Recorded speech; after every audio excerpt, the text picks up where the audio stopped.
महाकुंभ में श्रद्धालुओं के पहुंचने का सिलसिला लगातार जारी है। अब तक 50 करोड़ से ज्यादा लोगों ने स्नान किया है। वहीं अभी भी रामनगरी में भक्तों का सैलाब देखने को मिल रहा है।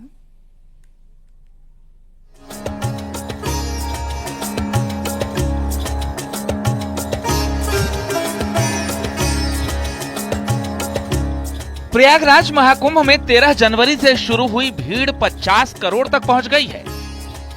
ये पहला मौका है जब दुनिया के किसी आयोजन में एक समय पर इतनी बड़ी संख्या में लोग पहुंचे हैं। महाकुंभ में 144 साल का अद्भुत संयोग इस महापर्व में देश दुनिया के लोगों को संगम तक ले आया। महाकुंभ में 3 अमृत स्नान पर श्रद्धालुओं की संख्या ने तमाम रिकॉर्ड तोड़ दिए, तो वहीं आगे भी ये आंकड़ा बढ़ता ही चला गया। महाकुंभ में कोई भक्त साइकिल पर सवार होकर पहुंचा तो कोई बाइक से संगम स्नान कर दे। अखाड़ों की अद्भुत और रहस्यमयी दुनिया देखने के लिए दूर दराज से लोग पहुंचे और संगम में पवित्र स्नान किया। 23 जनवरी तक 10 करोड़ स्नान, 28 जनवरी तक 20 करोड़ का आंकड़ा पार, 31 जनवरी तक 30 करोड़ स्नान, 7 फरवरी तक 40 करोड़ का आंकड़ा पार, 14 फरवरी तक ये आंकड़ा 50 करोड़ को पार कर गया। अनोखे संयोग और महत्व को देखते हुए संगम स्नान करने वाले श्रद्धालुओं की संख्या लगातार बढ़ रही है। प्रमुख स्नान के अलावा वीकेंड पर ये भीड़ और ज्यादा बढ़ रही है। लिहाजा महाकुंभ में पुलिस की ओर से अतिरिक्त इंतजाम किए जा रहे हैं। फोर्स की तैनाती की जा रही है और वीकेंड पर मेला क्षेत्र को नो व्हीकल जोन घोषित किया गया है। शनिवार और रविवार के चलते हम लोगों ने स्पेशल डिप्लॉयमेंट्स किए हैं और ये इंश्योर कराएंगे कि कहीं पे कोई यातायात की प्रॉब्लम ना हो। कहीं पे किसी भी हमारे स्नानार्थी जो आ रहे हैं, बाहर से आ रहे हैं, चाहे वो वाहन से आ रहे हैं चाहे पैदल आ रहे हैं, उनके मार्ग कहीं पे अवरुद्ध ना हो और वो समय से सकुशल स्नान करके अपने गंतव्य को रवाना हो, ये हम लोग इंश्योर कराएंगे। नो व्हीकल जोन भी कल रखा है। सैटरडे संडे के लिए कल और परसों के लिए सुबह से शाम तक नो व्हीकल जोन रहेगा। आकस्मिक जो वस्तुओं की आकस्मिक सेवाओं की जो गाड़ियां हैं वो ही केवल अलाउ की जाएंगी। अदरवाइज और जो गाड़ियां हैं उन्हें पार्किंग में सबको पार्क कराया जाएगा। नो व्हीकल जोन मेला क्षेत्र के अंदर रहेगा। महाकुंभ मेला शुरू हुआ तो पौष पूर्णिमा पर पहले ही दिन 1 करोड़ 70 लाख श्रद्धालुओं ने स्नान किया। भीड़ बढ़ती गई और ये क्रम लगातार जारी रहा। महाकुंभ में स्नान के लिए आने वालों में आम श्रद्धालु ही नहीं, खास लोग भी शामिल हुए। हर्षा रिछारिया, IIT बाबा और मोनालिसा जैसे लोग सोशल मीडिया में खूब चर्चा में रहे। लेकिन आम श्रद्धालु श्रद्धा और भक्ति के इस महाकुंभ में पुण्य का भागीदार बनने के लिए लगातार प्रयागराज की ओर पहुंचते रहे। 13 जनवरी यानी पौष पूर्णिमा को 1 करोड़ 70 लाख लोगों ने स्नान किया। 14 जनवरी यानी मकर संक्रांति को 3.5 करोड़ लोगों ने स्नान किया। 26 जनवरी को 1 करोड़ 74 लाख, 27 जनवरी को 1 करोड़ 55 लाख, 28 जनवरी को करीब 5 करोड़, 29 जनवरी यानी मौनी अमावस्या को 7 करोड़ 64 लाख लोगों ने स्नान किया। 30 जनवरी को 2 करोड़ से ज्यादा लोगों ने स्नान किया। 31 जनवरी को 1 करोड़ 82 लाख लोगों ने स्नान किया। 1 फरवरी को 2 करोड़ 15 लाख लोगों ने स्नान किया। 3 फरवरी यानी बसंत पंचमी को 2 करोड़ 57 लाख लोगों ने स्नान किया। 9 फरवरी को 1 करोड़ 57 लाख लोगों ने स्नान किया और 12 फरवरी को 2 करोड़ 23 लाख लोगों ने स्नान किया। आंकड़े बताते हैं कि पौष पूर्णिमा पर ही संगम स्नान करने वाले भक्तों ने बता दिया था कि अब नए रिकॉर्ड महाकुंभ की धरती से बनने जा रहे हैं। मकर संक्रांति, मौनी अमावस्या और बसंत पंचमी पर तो संख्या इतनी पहुंच गई कि दुनिया की कई देशों की आबादी भी उतनी नहीं है। बहरहाल महाकुंभ में पवित्र स्नान करने वाले श्रद्धालु लगातार पहुंच रहे हैं और समापन की तारीख तक स्नान करने वाले भक्त नई इबारत लिखने को बेताब हैं। Bureau report, news 18।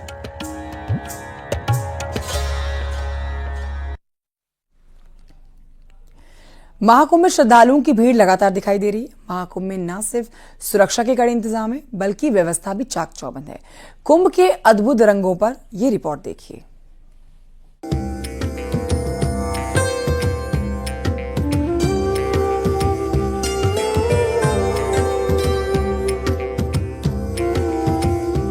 महाकुंभ में श्रद्धालुओं के आने का सिलसिला लगातार जारी है और अभी तक करीब 50 करोड़ श्रद्धालु कुंभ में पवित्र डुबकी लगा चुके हैं। इसे लेकर न सिर्फ सुरक्षा के कड़े इंतजाम है, बल्कि व्यवस्था पर भी चाक चौबंद नजर रखी जा रही है। लेकर घुड़सवार पुलिस भी देखे कैसे मुस्तैद दिख रही है। इस पूरे मेला क्षेत्र में 100 से ज्यादा घोड़ों को लगाया गया है जो क्षेत्र में पेट्रोलिंग कर रहे हैं। चाहे बात की जाए डमरू द्वार की, चाहे स्वास्तिक द्वार की, चाहे 14 रतनकांत द्वार की, या बात की जाए नंदी द्वार की, ऐसे तमाम क्षेत्रों में घुड़सवार पुलिस निकल रही है और लोगों को इंडिकेट कर रही है कि वो दर्शन करने के बाद या डुबकी लगाने के बाद अपने घरों को आगे बढ़े, जाम न लगाएं। देश के कोने कोने से श्रद्धालु कुंभ में स्नान के लिए पहुंच रहे हैं। वीआईपी से लेकर आम लोग तक संगम पर स्नान कर पुण्य लाभ ले रहे हैं। 33वां दिन है और श्रद्धालुओं की संख्या कहीं से कम होती नहीं दिख रही है। इस वक्त न्यूज 18 टीम ओवर पुल पर खड़ी है और जहां तक कैमरे की नजर जा रही है श्रद्धालु और श्रद्धालु, क्या महिला, क्या पुरुष, क्या बच्चे, क्या बूढ़े, कश्मीर से लेकर कन्याकुमारी तक श्रद्धालु यहाँ पहुंच रहे हैं। कुछ बच्चों को लेकर आ रहे हैं, कुछ अपने माता पिता को जो असमर्थ हैं उनको कंधे पे बिठा के ले रहे हैं, कुछ रिक्शे का सहारा ले रहे हैं। तो ये आंकड़ा अब 50 करोड़ को छूने वाला है। ऐसे में जो माना जा रहा था सारे अपने रिकॉर्ड तोड़ चुका है। क्या बच्चे, क्या बूढ़े, क्या जवान, क्या विदेशी, क्या देश। सर कैसा लगा? बहुत अच्छा सर, बहुत अच्छा, बहुत अच्छा।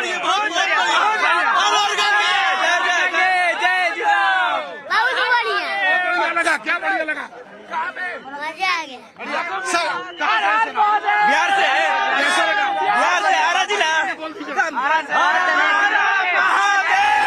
इसके अलावा कुंभ में कई अनोखे रंग भी देखने को मिल रहे हैं। कुंभ में पिछले 30 दिनों से रह रहे ओडिशा के कलाकार ने भगवान शिव की रेत से कलाकृति तैयार की, उसकी हर कोई तारीफ कर रहा है। शिव की आकृति रेत से बनाई और ऐसी ही 11 आकृतियां भोले की बनाई हैं। क्यों बनाई हैं, क्या कारण जानने के लिए ये मूर्तिकार हमारे साथ हैं। सर आप कहाँ से हैं और क्या बनाया? जी नमस्कार, मैं ओडिशा से हूँ। हाँ। और मेरा नाम सूर्यकांत साहू है। हाँ। जी मैं सैंड आर्टिस्ट हूँ। हाँ। और मुझे यहाँ पे अभी 30 दिन हो गया है आए हुए। मैं पहले आया स्नान के लिए आया था। देखा स्नान के बाद कहीं ना कहीं यहाँ का माहौल देखा, आस्था से जुड़े हुए लोगों को देखा और यहाँ पे रेट को देखा, तो उसी से मेरा मन किया कि यहाँ पे भी कुछ सैंड आर्ट करूँ, कुछ कला दिखाऊं। तो मैंने यहाँ पे फिर डिफरेंट गॉडेस का बनाना स्टार्ट किया। महादेव का मैं ज्यादातर बनाता रहता। वहीं पर्यटन विभाग ने देखो अपना देश नाम से मुहिम चलाकर श्रद्धालुओं को टूरिस्ट डेस्टिनेशन को लेकर जागरूक करने के लिए मुहिम भी चलाई गई है। सर ये हमने मैप बना रखा है, पूरा सेक्टर, जितने भी सेक्टर में डिवाइड है ये कुंभ, तो 25 सेक्टर में सारा डिवाइड है अपना। आप अभी इस टाइम सेक्टर 23 अरहल घाट पे खड़े हो। आपको अगर संगम पे नहाने जाना है तो आप यहाँ से अब इधर सीधा जाइएगा 3 किलोमीटर एबव, आप सेक्टर 24 पहुंचिएगा। उसके बाद पीपा पुल क्रॉस कीजिएगा। ये पीपा चलिए, पुल, ये इसकी जानकारी आप अपने विजिटर्स को दे रहे हैं। अगर मैं इसको इधर से करूं तो इसमें क्या है? सर जैसे अभी आप इससे इस फ्लोर में जैसे और कहीं अपने हाँ। प्रयागराज आए हैं और कहीं जाना चाह रहे हैं सर इसी क्षेत्र में, हाँ। तो सर आप जिससे जा सकते हैं। आप अभी हमारा ये देखिए यहाँ से डिस्टेंस दिखाया गया, जैसे सिंगवेरपुर धाम आपका पड़ता है इधर कौशाम्बी की तरफ सर। उसके बाद फिर जाना चाह रहे सिंगवेरपुर वही जगह है जहाँ से भगवान राम गंगा जी के उस पार गए। जी सर बिल्कुल सर। अभी जाने के लिए? जी सर, अभी ये विंध्याचल है सर, आपका डिस्टेंस 85 किलोमीटर जो कि वाराणसी रूट पे पड़ता है सर। जी सर, वहाँ पे उसके बाद फिर सर आप उसी रूट पे जा सकते हैं वाराणसी। कुंभ के अलग अलग रंग लगातार हर किसी का मन मोह रहे हैं, तो दूसरी तरफ लगातार श्रद्धालुओं के गंगा स्नान का सिलसिला जारी है। Bureau report, news 18।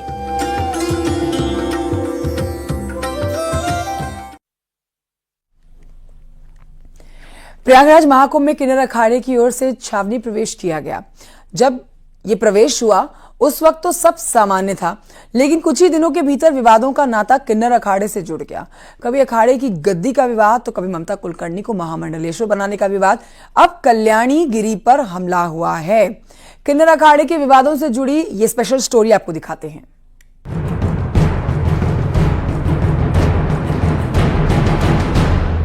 महाकुंभ में किन्नर अखाड़े का महाविवाद।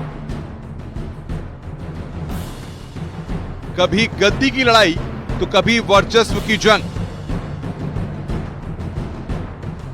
ममता बनी महामंडलेश्वर तो विवाद गहराया। कल्याणगिरी पर हमले से किन्नर अखाड़े में हंगामा। महाकुंभ में किन्नर अखाड़े में महामंडलेश्वर और पदाधिकारी एक दूसरे के खिलाफ ताल ठोक रहे हैं। साल 2019 में जो अखाड़ा सबसे ज्यादा चर्चा में था, अब 2025 के महाकुंभ में सबसे ज्यादा विवादित बनता जा रहा है। किन्नर अखाड़े ने महाकुंभ में छावनी में प्रवेश किया तो सभी की नजर अखाड़े पर रही, लेकिन 24 जनवरी को एक्ट्रेस ममता कुलकर्णी को महामंडलेश्वर बनाया गया तो अखाड़े में पदाधिकारी आमने सामने आ गए। अब बीती रात कल्याणी नंदगिरी पर हमला हुआ तो अखाड़े का विवाद एक बार फिर सामने आ गया। किन्नर अखाड़े की महामंडलेश्वर कल्याणी गिरी पर उस वक्त हमला हुआ जब वो अपने साथियों के साथ गाड़ी में मेला क्षेत्र में थी। उनके साथ के लोगों का ये कहना है कि उन पर चाकू से हमला हुआ, जिसके बाद इसकी सूचना पुलिस को मिली और आनंद फानन में उसके इस अस्पताल में देखिए केंद्रीय चिकित्सालय पे जहां इस न्यूज 18 में महाकुंभ मेला प्रांगण में लाया गया और उसके बाद यहां इनको जो इनिशियल स्टेज पर जो मेडिकल फर्स्ट एड दिया गया, जिसके बाद उनके वुंड्स थे, उसके बाद इन्हें यहां से मेडिकल कॉलेज के लिए रेफर कर दिया गया। इस वक्त न्यूज 18 में खड़ी है, पुलिस सुरक्षा मौजूद है। उनको जो उनके साथ के उनके सहयोगी उनका कहना है कि उनके पे चाकुओं से हमला हुआ, समझ नहीं पाए आखिर हुआ क्या। जहां एक और महामंडलेश्वर हमला हुआ तो उनके बचाने वाले अन्य 4 पर भी हमला हुआ, जिसके बाद यहाँ पुलिस और सुरक्षा के घेरे में उन्हें मेडिकल कॉलेज ले जाया गया है। अब इस पूरे मामले पर पुलिस जांच में जुटी है। हालांकि ताजा घटना के बाद अखाड़े की ओर से कोई आधिकारिक बयान जारी नहीं किया गया, लेकिन हमले के बाद अखाड़े में भीतरखाने यही चर्चा हो रही है कि आखिर एक के बाद एक घटनाएं क्यों हो रही हैं। आप कुछ बताएंगे? मुझे कुछ भी पता नहीं, मुझे सिर्फ फोन आया था जी, वो भी मेरे पहचान के कोई डॉक्टर है, उन्होंने बोला कि क्या बताया आपको पता है कि कुछ हुआ है माई के साथ, तो इसलिए मैं आई हूँ। महाकुंभ में किन्नर अखाड़े में एक के बाद एक कई विवाद सामने आ चुके हैं। कभी कुर्सी की लड़ाई तो कभी ममता कुलकर्णी को महामंडलेश्वर बनाए जाने पर एक अजय दास और लक्ष्मी नारायण त्रिपाठी द्वारा एक दूसरे पर आरोप लगाना, ये सिलसिला लगातार जारी है। किन्नर अखाड़े से जुड़े विवाद, ममता कुलकर्णी को महामंडलेश्वर बनाने पर विवाद। अजय दास ने खुद को अखाड़े का संस्थापक बताया, लक्ष्मी नारायण त्रिपाठी और ममता कुलकर्णी को निकाला। लक्ष्मी नारायण त्रिपाठी ने अजय दास पर निशाना साधा। 9 फरवरी को हिमांगी सखी ने हमले का आरोप लगाया। अब कल्याणी गिरी पर हमले से विवादों में किन्नर अखाड़ा। किन्नर अखाड़े में ये विवाद बताते हैं कि सब कुछ सामान्य नहीं चल रहा है। तो अखाड़ा कभी लोगों के लिए चर्चा का केंद्र होता था, वो अब विवादों के लिए चर्चित हो गया है। हालांकि हमले और विवाद के कारण अलग अलग हो सकते हैं, लेकिन ये बात सच है कि किन्नर अखाड़े में कभी खुद को संस्थापक बताने वाले अजय दास तो कभी लक्ष्मी नारायण त्रिपाठी सामने आते हैं और विवादों पर सफाई देते हैं। बहरहाल देखना यह है कि अब ताजा विवाद के बाद अखाड़े की ओर से क्या रिएक्शन सामने आता है। Bureau report, news 18। Police CCTV footage खंगालने में लगी है, मगर एक सप्ताह में ये 2 मामलों ने पुलिस की नींद उड़ा दी है। अब जब जांच समाप्त होगी तब जाके पता चलेगा कि क्या ये वर्चस्व की लड़ाई है या और कुछ। वीडियो जर्नलिस्ट अपू पाठक के साथ अमित गंजू, न्यूज 18, कुंभ, प्रयागराज।